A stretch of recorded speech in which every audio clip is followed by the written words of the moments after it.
अस्सलामुअलैकुम, मैं हूँ अब्बास बिलोगर।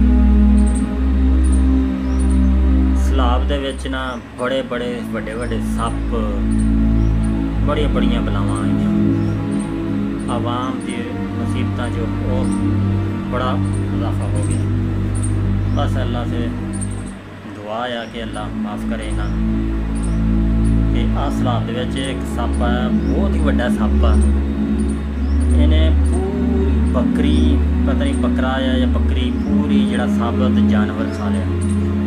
तुसीं सप्प दी लंबाई देखो तो सप्प मोटा वेखो तो किड्डा मोटा सप्प। ये तुसीं देखो हुणे सप्प आस्ता आस्ता बकरी मूँह दे विच जानवर जड़ा साबत कड्ढेगा। सप्प अल देख के वैसे ही खौफ आंदा आ।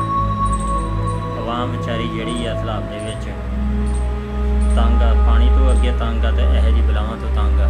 यह जिहा सप्प वैसे आ आम बंदा देख ले तो वैसे घबरा जाए। अल्लाह माफ़ करे।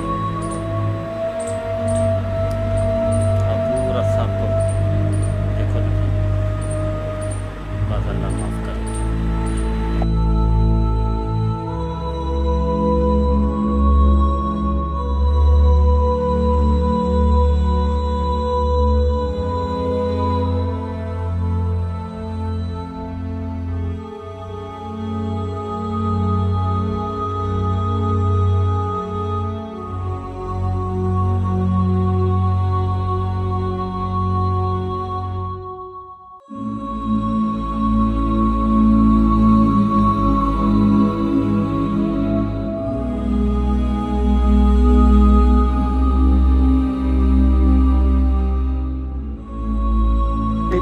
अब भागेगा ये तेज, अब तेज भागेगा ये, अब इसका लोड खत्म होगा।